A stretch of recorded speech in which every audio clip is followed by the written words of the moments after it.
Hello friends, இன்றைக்கி நம்ம apple drawing பார்க்கலாமா?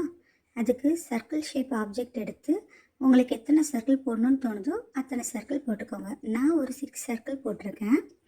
அப்புறம் பாட்டம் சைடில் இந்த மாதிரி ரப் பண்ணி விட்டு லைட்டாக கர்வ் ஷேப்பில் ட்ரா பண்ணிக்கோங்க. அப்புறம் அதே மாதிரி மேல் சைட்லேயும் ரப் பண்ணி விட்டுட்டு அங்கேயும் கர்வ் ஷேப்பில் போட்டுக்கோங்க லைன்ஸை. இப்போ கொஞ்சம் ஆப்பிள் ஷேப் உங்களுக்கு கிடைக்கும். நல்ல ஆப்பிள் ஷேப்பு கிடைக்கிறதுக்கு சர்க்கிள் ஷேப்பை நல்லா கர்வ் லைன்ஸாக மாற்றிக்கோங்க. இந்த மாதிரி லைன்ஸை கர்வாக மாற்றினா உங்களுக்கு நல்ல ஆப்பிள் ஷேப் கிடைக்கும். இப்போ அதுக்கு குட்டி குட்டியாக பிரான்ச்சஸ் போட்டுக்கலாம்.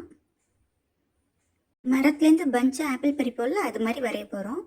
இந்த மாதிரி குட்டி குட்டி பிரான்ச்சஸ் போட்டதுக்கப்புறம் அங்கங்கே லீவ்ஸ் வரைஞ்சிக்கலாம். உங்களுக்கு எத்தனை லீவ்ஸ் வரையணும்னு தோணுதோ அத்தனை லீவ்ஸ் வரைஞ்சிக்கலாம்.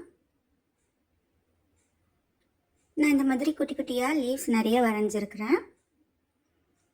அங்கங்கே கொஞ்சம் கொஞ்சம் ஆப்பிள் மேலே சைடில் இருக்கிற மாதிரிலாம் வரைஞ்சிக்கிறேன்.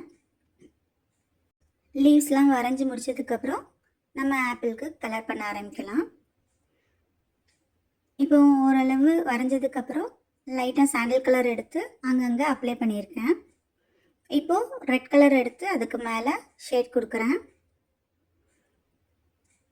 திரும்ப அதே சாண்டில் கலர் எடுத்து நல்ல டார்க்காக ஷேட் கொடுக்குறேன். இப்போ லீவ்ஸுக்கெலாம் அதே மாதிரி லைட்டாக ஷேட் கொடுத்துட்டு அதுக்கப்புறம் டார்க்காக ஷேட் கொடுத்துக்கலாம். இப்போ பிரான்ச்சஸ்க்கெலாம் ப்ரௌன் கலர் அப்ளை பண்ணியிருக்கேன். இப்போ திரும்பவும் ரெட் கலர் எடுத்து டார்க்காக ஷேட் கொடுத்துக்கிட்டேன். இப்போ பட்ஸை வச்சு பிளெண்ட் பண்ணதுக்கப்புறம் கலரிங் பென்சிலை வச்சு அவுட்லைன் கொடுத்துக்கிட்டேன். இப்போது உங்களுக்கு ஆப்பிள் பிக்சர் ரெடி.